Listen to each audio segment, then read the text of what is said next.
నమస్తే, welcome to our channel. నేను మీ Prabhakar. Group వన్కి సంబంధించి రోజు రోజుకు ఒక చర్చనీయాంశంగా మారుతూ ఉంది.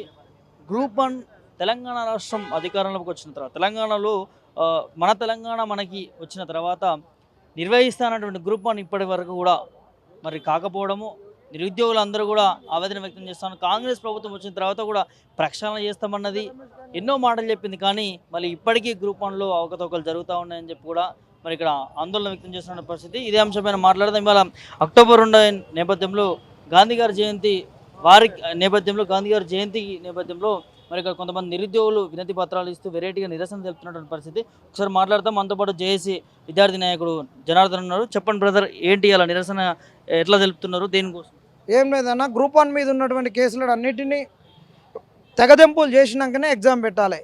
ఎందుకంటే నిన్న ఆర్గ్యుమెంట్స్ జరిగినాయి. 7 క్వశ్చన్లు అయితే పక్కా ఎగిరిపోతున్నాయి. ఒక క్వశ్చన్కే 2 సార్లు మెయిన్స్ రాసినాం. 7 క్వశ్చన్లు అంటే 7 సార్లు మెయిన్స్ రాయాలా, అది తప్పు. మొన్న స్పోర్ట్స్ కేసులో కూడా వీళ్ళు ఏదైతే ఫామ్స్ని తీసుకొని అన్నారో ఈ స్పోర్ట్స్లో కూడా క్యాండిడేట్స్ని పిటిషనర్ బెనిఫిట్స్కి ఇచ్చిర్రు. దీన్ని కూడా తుంగలో దొక్కుతుంది ఈ ప్రభుత్వం. మరి వాళ్ళకి అవకాశం ఇవ్వాలి. 200 మంది స్పోర్ట్స్లో మెయిన్స్ రాయించాల్సింది 2 సెలెక్ట్ చేసిర్రు. ఇది చాలా తప్పిదము. ఇది వీళ్ళని ఇంకా 198 మందిని తీసుకోవాలి, ఇంకా తీసుకోలేదు. నెక్స్ట్ పోతే వీళ్ళు ఒక దాంట్లో నిన్న ఇచ్చినటువంటి మాకు ఆర్గ్యుమెంట్ జరుగుతుంది. అప్పట్లప్పుడు దొంగోళ్ళు వచ్చి ఇంటిని దోసుకపోయినట్టు, లూటీ చేసుకపోయినట్టు మధ్యాహ్నం పూట అప్పట్లప్పుడు ఆర్గ్యుమెంట్ జరుగుతున్నాడు. పబ్లిక్ సర్వీస్ కమిషన్ దొంగతనం వచ్చి అఫిడవిట్ ఇచ్చింది. ఇలా తెలుగు అకాడమీని మేము ఫాలో కావట్లేదు, అది ప్రామాణికం కాదు, ఇది రన్నింగ్ నోట్స్ లాంటిది. తెలుగు అకాడమీలో ఉన్న 10-20 మంది ఆథర్లు ఉంటారు. ఏ ఆథర్ ఏ టాపిక్ రాసిండు అనేది ఆథరైజేషన్ ఉండదు, కాబట్టి ఇది ప్రామాణికంగా అదన్నది. ఇదే వీళ్ళు జేఎల్ ఎగ్జామ్లో తెలుగు అకాడమీ ప్రామాణికం అని చెప్పిర్రు. మరి ఇదంతా ఇట్లా చెప్తున్నారు. ఏది చేసినా వీళ్ళే మొన్న ఏం చేసిర్రు, గతంలో 55 జీవో మంచిదని చెప్పి ఇది ఇచ్చిర్రు. ఇప్పుడు 29 జీవో మంచిదని ఇది ఇచ్చిర్రు. మరి వాళ్ళే రోజు ఒక మాట మాట్లాడతారు. ఇది కోర్టుకు సబ్మిట్ చేస్తుంది, వ్యక్తులకు కానీ ప్రెస్ మీట్లో కానీ చెప్పేది కాదు. కాబట్టి ఈరోజు ఏంటంటే, ఈరోజు మెయిన్స్ పెట్టినా ఖచ్చితంగా మెయిన్స్ 2 సార్లు రాయాల్సి వస్తుంది. కాదు 2 సార్లు కాదు, 5 సార్లు రాయాల్సి వస్తుంది. 5 దఫాలుగా పెట్టాల్సి వస్తుంది. ఒకసారి స్పోర్ట్స్ వాళ్ళకు, ఒకసారి 29 జీవో బాధితులకు, ఈ విధంగా రాంగ్ క్వశ్చన్ బాధితులకు, ఇలా 4-5 సార్లు దఫాలుగా పెట్టాల్సిన పరిస్థితి ఉంటుంది. కాబట్టి మేము ఏమంటున్నామంటే, ఇప్పటికే 14 సంవత్సరాలు నష్టపోయారు ఈ గడ్డ. ఇంకా మా అంటే ఇంకొక 3 నెలలు నష్టపోతారు. ఈ 3 నెలలు నష్టపోయినా గ్రూప్ 2 గ్రూప్ 3 రాసుకోవచ్చు. ఇప్పుడు నువ్వు ఎగ్జామ్ పెడితే రేపు గ్రూప్ 2 గ్రూప్ 3 రాసుకోలేరు, ఈ ఎగ్జామ్ ఉద్యోగం రాదు. ఇంకా ఇది 5-6 ఏళ్ళు పోతుంది. కాబట్టి నిరుద్యోగులు నష్టపోవద్దు అంటే ఈ ఎగ్జామ్ను నువ్వు స్టే ఇచ్చి అన్ని కేసులను మీరు పునఃపరిశీలన చేసుకొని వాటికి అన్నిటి పరిష్కార మార్గాలు వెతికి తొందరగా మీరు అనుకుంటే నెల రోజులలో అయిపోతుంది. చేసినాకనే ఎగ్జామ్ పెట్టాలని నిరుద్యోగులం అందరం వేడుకోవడం జరుగుతుంది. మీరు తెలుగు అకాడమీని ప్రామాణికం కాదన్నారు కదా, జరగబోయే గ్రూప్ 2 గ్రూప్ 3కి ఏ బుక్ ప్రామాణికం పబ్లిక్ సర్వీస్ కమిషన్ ఇప్పటికైనా తెలియజేస్తే మంచిదని పబ్లిక్ సర్వీస్ కమిషన్ కూడా మేము సూచన చేయడం జరుగుతుంది. వినతి పత్రము ఇప్పుడు ఇవాళ అక్టోబర్ 2 నేపథ్యంలో మహాత్మా గాంధీ జయంతి వేడుకల్లో మరి వినతి పత్రం ఏమని ఇచ్చారు, దేనికోసం వెరైటీ నిరసన? ఏం లేదు, మాకున్నటువంటి కేసులు ఇప్పుడు ఇంతసేపు చెప్పినట్టే మాకున్నటువంటి కేసులన్నీ తెంపాలి. లేకుంటే ఇప్పుడు గ్రూప్ 1 రాస్తే అది ఒక mock test. Public service commission public service commission mock టెస్ట్లో పెట్టింది, గ్రూప్ 1కు ప్రిలిమ్స్లో పెట్టింది. ఈ పబ్లిక్ సర్వీస్ కమిషన్ మెయిన్స్లో పెడుతుందా చెప్పమంటున్నాం అంతే. కాబట్టి మాక్ టెస్టులు వద్దు, మాకు అసలు సీసలైన టెస్టులు కావాలి, ఉద్యోగాలు వచ్చే టెస్టులు పెట్టమంటున్నాం. ఇంకో అంశము, గ్రూప్ 1కి సంబంధించి ముఖ్యమంత్రి రేవంత్ రెడ్డి గారు అప్పుడే రిజల్ట్ వచ్చేస్తున్నాయని చెప్పి మాట్లాడుతున్నారు. ఇంకా మెయిన్స్ ఎగ్జామ్స్ రాయకముందుగా దీన్ని ఎట్లా చూస్తారు? ఎట్లా ఏం లేదు, మేము ఫస్ట్ నుంచి అంటున్నాం. వీళ్ళు చేసేటటువంటి మాటలకు మాకు అర్థమవుతుంది.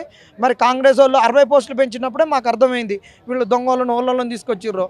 మరి కాంగ్రెస్ వాళ్ళకో, మరి వాళ్ళకు క్యాపిటలిస్టులకో, పెట్టుబడిదారు పిల్లలకో ఇవ్వాలనుకున్నాడేమో, వాళ్ళందరికీ ఎక్సెల్ షీట్ తయారు చేసి పెట్టిండేమో, వాళ్ళ కానించి ఒత్తిడి వస్తుందేమో, ఆ ఒత్తిడి నుంచి తట్టుకోలేక వచ్చి మాట్లాడినట్టుంది.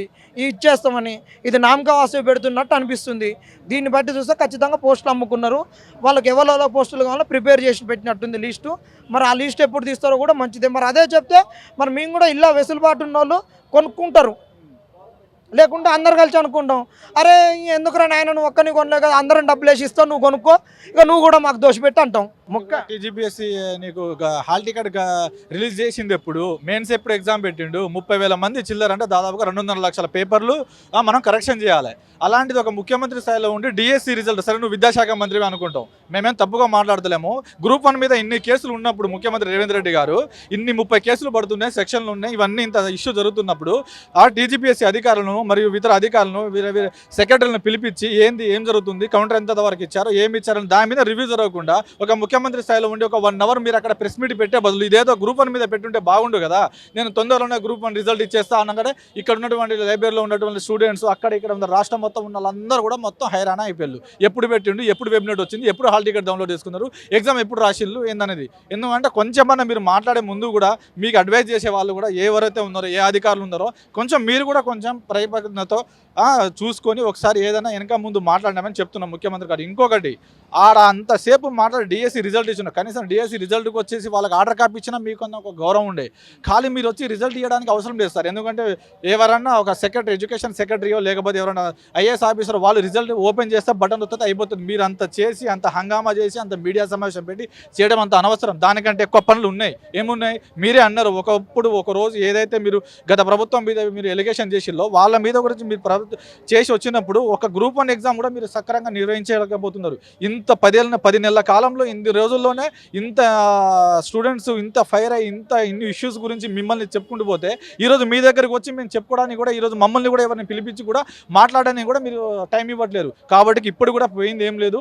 వీళ్ళంత త్వరగా ఈ 4-5 రోజులు, ఈ 2-3 రోజుల్లో దీని మీద చర్చించి కౌంటర్ వేసేసి గ్రూప్ 1 మీద కేసుల గురించి కొంచెం తరగతిన మీరు చేయాలని కూర్చున్నాము. ఒకవేళ ఇదంతా ఒకవేళ ఇష్యూ అటు ఇటు అయితే మాత్రం కంపల్సరీగా వాయిదా వేయాలని మేము కోరుకుంటున్నాం. ఎందుకంటే ఎగ్జామ్ కనుక ఒకవేళ పెడితే మాత్రం రాసిన తర్వాత మళ్ళీ ఇంకొకసారి కూర్చొని చేసి రేపు ఒక తంబు ఇవ్వలేదని పోయినసారి గవర్నమెంట్ అప్పుడు తంబు పెట్టుకోకుండానే చేసినామని చెప్పేసి ఒక్క చిన్న లూప్ తోటే క్యాన్సిల్ చేసేసింది ఎగ్జామ్. రేపు మెయిన్స్ రాసినప్పుడు కూడా ఈ విధంగా అయితే రేపు మా భవిష్యత్ ఏం కావాలి. ఇక్కడ ఇప్పటివరకు కాంగ్రెస్ ప్రభుత్వం అధికారంలోకి వచ్చిన తర్వాత 30,000 ఉద్యోగాలు ఇచ్చేసినాము, 60,000 ఉద్యోగాలకు నోటిఫికేషన్ ఇచ్చినామని చెప్పి ముఖ్యమంత్రి చెప్పిన అంశాలు చూసినాం. దీన్ని ఎట్లా చూడొచ్చు? అయితే మొన్న జలవిహార్లో కూడా జెన్కో ఏడబ్ల్యూ వాళ్ళకి ఇచ్చేటప్పుడు కూడా అదే అంటున్నాడు. వాళ్ళకు ముందు రోజేమో 30,000 అంటాడు, వాళ్ళకి ఇచ్చిన రోజు 65,000 అంటాడు. అంటే ఇది గత ప్రభుత్వం ఇచ్చిన నోటిఫికేషన్ నువ్వు ఇస్తున్నావు కదా. నువ్వు ఇచ్చిన దాంట్లో ఓన్లీ డిఎస్సి ఒక 5,000 పెంచినావు, మొన్న ఒక నర్సింగ్ సంబంధించిన ఒక 2,500 పోస్టులు పెంచి ఇచ్చినావు. సరే ఏదైనా నువ్వు వాళ్ళు ఇచ్చిల్లా వీళ్ళు ఇచ్చిల్లా కాదు, ఈ ఇచ్చే దాంట్లో అయినా కొంచెం జెన్యూనిటీగా చూపెట్టుకుని కేసులు లేకుండా ఫేర్గా ఇస్తే బాగుంటుంది కదా. కేసులు లేకుండా చూసి ఇవ్వడం మంచిది అని నేను చెప్తున్నా. ఎన్నికల మేనిఫెస్టోలో సంవత్సరానికి 2 లక్షల ఉద్యోగాలు అన్నారు. మరి సంవత్సరం కావడానికి 2 నెలలే అవుతుంది. ఇప్పుడు ఇచ్చిన ఉద్యోగాలన్నీ ఒక నిరుద్యోగిగా గ్రూప్స్ ఆస్పిరెంట్గా ఏం చెప్తారు? ఇక ఆయన ఇచ్చిన నోటిఫికేషన్లు అయితే 7,000 బ్రో. కొత్త 2 లక్షల ఉద్యోగాలు అంటే ఇంకొక నెల రోజులు అయితే 2 మంత్స్ అయితే అయిపోతుంది. ఎవరైనా ఇక వాళ్ళ స్వార్థం కోసం నేను అది చేస్తా ఇది చేస్తా అని చెప్పేటోళ్ళే. సరే ఇంకొంచెం లేట్ అయినా కానీ కొంచెం కేసులు పడకుండా మిగతా ఇంకో 1,00,000 ఉద్యోగాలు 1,50,000 ఉద్యోగాలు ఏదైతే ఉన్నాయో అవి కూడా మీరు ఇచ్చిన క్యాలెండర్ కూడా సరిగా లేవు. మీరు మన అసెంబ్లీలో ప్రకటించిన క్యాలెండర్ కూడా, సో దానికి ఇంకొంచెం యాడ్ చేసి ఇస్తారని మేము ఆశిస్తున్నాము. క్యాలెండర్తో మీరు సాటిస్ఫై ఉన్నారా? లేదన్న, అది అసలు జాబ్ క్యాలెండరే కాదు. అది ఏదో అంగర్లు ఇస్తారాగోళ్ళు వేసి ఇచ్చినట్టు వేసి పడేసిండు. అది ఏం లేదు, ప్రీవియస్ వాళ్ళు మేనిఫెస్టోలో ఇచ్చిన జాబ్ క్యాలెండర్ని ఎడిటింగ్ చేసి కనీసం ఒక డ్రాఫ్ట్ పేపర్ కూడా చేయకుండా అదే పేపర్ను మక్కి కొట్టి దాన్నే వెనక ముందు చేసి ఇచ్చిళ్ళు అంతే, ఏం లేదు. అది అసలు జాబ్ క్యాలెండరే కాదు. అది కూడా దగ్గర పడుతుంది. దాని మీద కూడా సోయి ఉందో లేదో తెలియదు. మరి అది రేపటి రోజు వచ్చినప్పుడు ఏదైనా నోటిఫికేషన్ రానప్పుడు అయితే గవర్నమెంట్ అయితే అటర్ ఫ్లాప్ అన్న. ఎట్లా చూస్తారు ఇలా గ్రూప్స్ భారీ ఎత్తున మరి ధర్నాలు నిరసనలు మళ్ళీ తెరలేపుతా ఉన్నారు. ఇంతకుముందేమో పోస్టులు పెంచాలంటా ఉన్నారు, ఇప్పుడు అవకతవకలు జరుగుతూ ఉన్నారు. ఏం చెప్తారు? యాక్చువల్లీ ఏంటిదంటే మనకు ఈ దశాబ్ద కాలంలో జరిగిన ఈ తెలంగాణలో ఏదైనా అతిపెద్ద నేరం జరిగిందంటే, ఎవరికన్నా అన్యాయం జరిగిందంటే అది ప్రథమంగా జరిగిన దాంట్లో సాధించిన తెలంగాణలో ఏంటిదంటే అది నిరుద్యోగులకే. ఇలాంటి మహానుభావులని యొక్క ఆదర్శాలను తీసుకునే ఈరోజు మేము రోడ్డు మీద రావడం జరిగింది. ఎందుకంటే వాళ్ళ యొక్క ప్రాణత్యాగాలకి వీళ్ళు విలువ లేకుండా చేస్తూ ఉన్నారు ఈ సమాజంలో. ఇక్కడ సీఎం గారు ఏం చెప్తా ఉన్నారంటే ఈ మేనిఫెస్టోలు ఇవన్నీ వాళ్ళ పొట్ట నింపనికి పబ్బం గడపనికి చేస్తున్న మాటలే తప్ప ఇక్కడ వాస్తవాలు కాదు. ఏంటంటే వాళ్ళకి వాళ్ళు మీరు పోయి రాత్రి పోయి లేపి అడిగినా నిజాలు చెప్తారు వాళ్ళు. ఏంటంటే మేమంత జూట్ మాటలు అని చెప్పేసి. ఏదో నేను గతంలో ఒక పాత వీడియో చూశాను, పబ్లిక్కి ఎంత అబద్ధం చెప్పితే అంత బాగా నమ్ముతారు, అంత బాగా పబ్లిసిటీ అవుతామని చెప్పేసి సీఎం కాకముందే ఒక 7-8 సంవత్సరాల కింద చెప్పిన మాట ఇది గౌరవనీయులు సీఎం గారు. మరి అది బాగా అంటినట్టుంది సీఎం గారికి. ఎందుకంటే అంటింది కాబట్టి ఇక చెప్పడంలో కొత్త ఏమీ కాదు. నేనేం చెప్తా ఉన్నా అంటే వాళ్ళు ఇచ్చిన నోటిఫికేషన్ మీరు ఫిల్ చేస్తూ ఉన్నప్పుడు పత్రాలు ఎవరు ఇస్తారో వాళ్ళు ఇచ్చినట్టు అంటున్నారు. ఓకే, దాన్ని కూడా అంగీకరిద్దాం.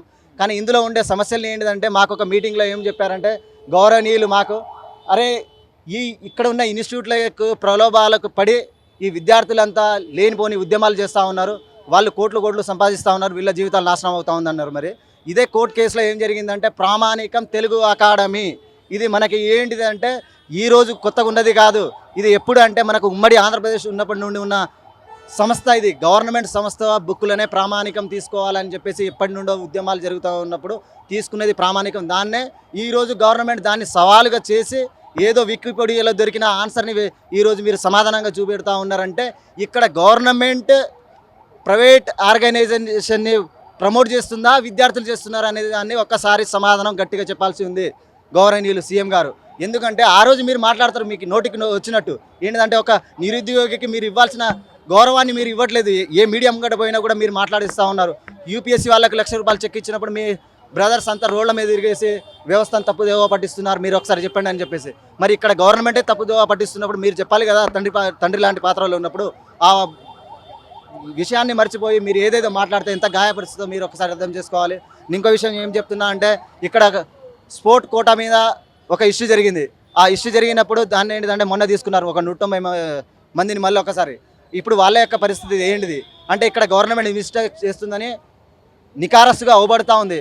దీన్ని కూడా ఒక తప్పిదాన్ని కప్పిపుచ్చుకోవడానికి మీరు ఏదో మీ బయట పొలిటికల్ చేసుకోండి, కానీ మీ గవర్నమెంటే కాదు ఏ గవర్నమెంట్ వచ్చినా ఒక నిరుద్యోగి ఏంటిదంటే గవర్నమెంట్లో బాగా పనిచేసి పేరు సంపాదించాలని అనుకుంటూ ఉంటారు. కానీ ఇలాంటి దోపిడీ సామ్రాజ్యంలో రావాలని ఏ నిరుద్యోగి కోరుకోరు. దీనివల్ల ఏంటిదంటే ఆ ఉద్యోగాలు వచ్చినా కూడా సిగ్గుచేటే ఉంది మాకు. ఏంటంటే వ్యవస్థ అంతా మారాలి, ఫస్ట్ మీరు సీఎం మారాలి, మీ యొక్క ధోరణి మారాలి. మీరు ఏదో హైడ్రాక్ అది ఇది చేస్తూ ఉన్నారు కదా, ఇదేదో ఇక్కడ జరుగుతున్న మిస్టేక్ని మీరు అక్కడ బుల్డోజర్తో కూల్చేయడం కాదు, ఈ టీఎస్పీఎస్సీలో కూల్చేయండి మీరు అలాంటి వాళ్ళను. మళ్ళీ ఏం చెప్తా ఉన్నారు, ప్రక్షాళన చేస్తూ ఉన్నారు, చేసేసాము, అది ఒక ప్రాసెస్ నడుస్తూ ఉందన్నారు. కానీ మొన్న మళ్ళీ ఏం చెప్పారంటే ఒక మీటింగ్లో టీఎస్పీఎస్సీలో మళ్ళీ ప్రక్షాళన చేయాలి, అందులో ఉన్నారని చెప్పేసి. అంటే మీరు చేస్తున్న వ్యవస్థ మీద మీకే నమ్మకం లేనప్పుడు ఒక నిరుద్యోగి ఎలాగ నమ్ముతారు? కాబట్టి ఇదంతా జూటు ప్రభుత్వం, జూటు వ్యవస్థ, కొత్త బిచ్చగాళ్ళకు పొద్దెమేరక అన్నట్టు ఇక్కడ జరుగుతున్నది. ఏంటంటే వీళ్ళు కొత్తగా వచ్చిన ఈ తెలంగాణలో వీళ్ళకి ఏం అర్థం అవుతుందో లేదో నాకు తెలియదు. ఒక గాజు తెర వ్యవస్థలాగా ఆ గాజును చూసినప్పుడు మనం ఏదో కళ్ళతో నిజంగానే చూసినట్టు అనిపిస్తుంది, కానీ టచ్ చేస్తే ఆ గాజు పగిలిపోయినప్పుడు గాయాలు అవుతాయి. అంటే మేము ఇక్కడ ఈ ఉద్యోగాలు వచ్చినప్పుడు లక్షల ఉద్యోగాలు ఉందని చెప్పేసి మేము ఎంతో సంబరపడి ఇక్కడ వస్తే దాన్ని టచ్ చేస్తే మాకు గాయాలే అవుతున్నాయి తప్ప అందులో వాస్తవం లేదని చెప్పేసి నేను అంటా ఉన్నాను. ఎందుకంటే వాళ్ళు ఎంత అందమైన ఒక కవి అందమైన అబద్ధం ఆడినట్టు ఈ రాజకీయ వ్యవస్థలో ఉద్యోగాల విషయం మీరు ఎందుకు అంత అందమైన అబద్ధం ఆడుతున్నారని చెప్పేసి నేను గౌరవనీయులు సీఎం ఉద్యోగాలకు అంశం చూస్తూ ఉంటే సంవత్సరం కాబోతా ఉంది. ఒక నిరుద్యోగ ఇప్పుడు ఏంటిదంటే 2 లక్షల ఉద్యోగాలు వాళ్ళు మేనిఫెస్టోలో ఇచ్చారు, కానీ అది అందమైన అబద్ధం అని ఆ రోజు కూడా మాకు తెలుసు. కానీ ఏంటిదంటే ముందున్న గత ప్రభుత్వం యొక్క అవకతవకలు మళ్ళీ జరగకూడదు, ఈ సీఎం అన్న మాకే చెప్పేసి ఇలాంటి వ్యవస్థ రాకుండా ఉంటుందేమో అనుకున్నాం. కానీ ఈరోజు మళ్ళీ అదే రిపీట్ అవుతూ ఉంది. ఇక్కడ ఏంటిదంటే వ్యవస్థలో నడిపించే నాయకుడు మారుతూ ఉన్నాడు, కానీ ఈరోజు పరిస్థితులు మారట్లేదు. గత 10 సంవత్సరాల్లో అలాగనే దగలబడింది ఈ తెలంగాణలో నిరుద్యోగి బాధ. ఈ 5 ఇయర్స్ కూడా ఇలాగనే అనుభవించాల్సి వస్తుంది. అంటే నేను ముక్తకంఠంగా చెప్పదలుచుకుంది ఏంటిదంటే వీళ్ళు రాజకీయానికి పెద్ద పబ్బం గడుపుతున్నారే తప్ప నిజమైన మారుమూల గ్రామాల నుండి వచ్చే వాళ్ళకి ఈ టీఎస్పీఎస్సీలో గ్రూప్ 1, గ్రూప్ 2, గ్రూప్ 3 అనేవి యూపీఎస్సీ లాంటి హోదా ఉన్న పోస్టులు ఇవి. ఆ పోస్టులకే వీళ్ళు అవకతవకలు జరుపుతూ ఉన్నప్పుడు ఏంటిదంటే ఇక్కడ అందరూ చాలా బాధపడుతూ ఉన్నారు, దిగ్భ్రాంతిలో ఒక్కొక్కరు. ఇక్కడ ఏంటిదంటే మీరు చెప్పినప్పుడు మళ్ళీ ఒక మీటింగ్లో చెప్తారు ముదిరిపోయిన బెండకాయలకు చదువుకోకపోగా ఇవే అయిందండి చెప్పేసి. ఇవి మిస్టేక్లు జరిగినప్పుడు మీ తెలుగు అకాడమీని ప్రామాణికం కాదన్నప్పుడు మాకు ఎలాంటి సందిగ్ధ పరిస్థితులు పడతామనేది ఒకసారి ఆత్మప్రశ్న చేసుకోవాలి. మళ్ళీ ఆ రోజు ఏ రోజు అయితే ఉద్యమాలు చేసి మాకు ఆదర్శప్రాయంగా ఉన్నారో ఈ ప్రొఫెసర్లందరూ ఈరోజు ఆ గత గవర్నమెంట్తో పొరలాడి ఒక పిటిషనర్ వేసినా కూడా 100 లక్షల మంది వేసినట్టే అని చెప్పేసి హైకోర్టు చెప్తే ఈరోజు వేసే వాళ్ళు 2-3 తీసుకొని మీరు ప్రామాణికం ఎలా తీసుకుంటారని చెప్పేసి వీళ్ళు ఈరోజు ఉల్టా మాట్లాడడం చాలా విడ్డూరమైన విషయం. ఇది ఏంటిదంటే అన్నీ తెలిసిన వ్యక్తి గడ్డి తినడం అంటే ఇదే అన్నట్టు. ఇక్కడ ఏంటిదంటే వీళ్ళు గడ్డి తిని మాట్లాడుతున్నారా అన్నం తిని మాట్లాడుతున్నారో అర్థం కావట్లేదు. ఈ భాష ఈ ధోరణి నేను మాట్లాడడం ముమ్మాటికి తప్పే 100%. కానీ ఇవి ఇలా మాట్లాడడానికి గత కారణాలు ఏంటిదంటే మీరు నేర్పిస్తున్న భాష వ్యవహార ధోరణి ఏం చేస్తాం తప్పట్లేదు, మా కర్మ, మేము అలాంటి వాళ్ళని ఎంచుకున్నామా అని చెప్పేసి ఈరోజు సిగ్గుపడతా ఉన్నాం. ఇలాంటి మహానుభావులు ముంగట మళ్ళీ వచ్చి అదే సమస్య పైన ఏ రోజు అయితే వాళ్ళు ఎలాంటి సామాజిక తెలంగాణను కోరుకున్నారో ఆ తెలంగాణ లేదని చెప్పేసి ఈరోజు మేము సిగ్గుపడతా ఉన్నాము. ఏంటంటే ఇవి ప్రధానంగా చేస్తున్న కుట్ర ఏంటిదంటే అగ్రవర్ణాలు ఈ తెలంగాణ సమాజాన్ని మొత్తం భ్రష్టు పట్టిస్తూ ఉంది. ఎందుకంటే అప్పుడు ఆ రావు సాబు ఈ రెడ్డి సాబు ఇద్దరు కలిసి అదే తెలంగాణను కలిసే విధంగా చేసింది ఆనాటి రెడ్డి సాబులు రావు సాబులు. మళ్ళీ ఈరోజు విడిపోయి దాన్ని కలిసే విధంగా చేసేది వీళ్ళే. మళ్ళీ ఈరోజు ఇదంతా సమస్య సృష్టించేది వీళ్ళే. కాబట్టి ఈ రెడ్డి రావు సాబులకు దయచేసి నేను చెప్పేది ఏంటిదంటే వాళ్ళ మినిస్టర్ పైన ఏదో సోదాల దాడి జరిగినప్పుడు దాని మీద ఉన్న సోయి దీని మీద లేదు. ఎందుకంటే దాన్ని కప్పిపుచ్చడానికి ఈ మీడియా సంస్థ కావచ్చు ఇది కావచ్చు ఏదేదో ఆ పథకాలు ఓపెన్ చేస్తున్నట్టు అది చేస్తున్నారు. కానీ మరి తెలంగాణ బిడ్డ ఇంత ఆశ అవుతున్నారు. ప్రతి తెలంగాణ మాకేదో డిప్యూటీ సీఎం అంటూ ఉంటారు. ఏంటిదంటే ప్రతి తెలంగాణ బిడ్డ మా ఆస్తి అని. మరి ఆస్తులు ఇక్కడ ఏంటిదంటే భవిష్యత్ అనేది మా మీద నిలబడుతుంది అంటున్నారు. మా భవిష్యత్తుని మీరు కులగొడతా ఉన్నారు.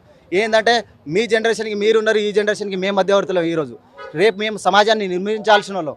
ఏంటంటే మాకు కనే బిడ్డల్ని మేము రేపు మంచి ఫ్యూచర్ ఇవ్వకపోతే మాకు ఎందుకు ఈ జన్మ అంటే మీరు మమ్మల్ని కన్నారు కానీ మాకే మీరు భవిష్యత్తు లేకుండా ఇచ్చినప్పుడు మేము మా పిల్లలకి ఏం అందిస్తాం? ఇది ఒకసారి మీరు ఆత్మ పరిశీలన అందరు చేసి మంచి ఈ గ్రూప్ 2 గ్రూప్ 3లో కూడా ఇలాంటి సమస్యలు రాకుండా చూసుకోవాలని నేను కోరుతూ తెలుగునే ప్రామాణికంగా తీసుకోవాలి. మనది మదర్ టంగ్ తెలుగు కాబట్టి తెలుగులో తప్పులు దొరికితే దాన్ని ఇంగ్లీష్ ప్రామాణికం అంటున్నారు. అది ఏమాత్రం ముమ్మాటికి నిజం కాదని చెప్పేసి కోరుతూ నా బాధను వ్యక్తపరుస్తున్నాను.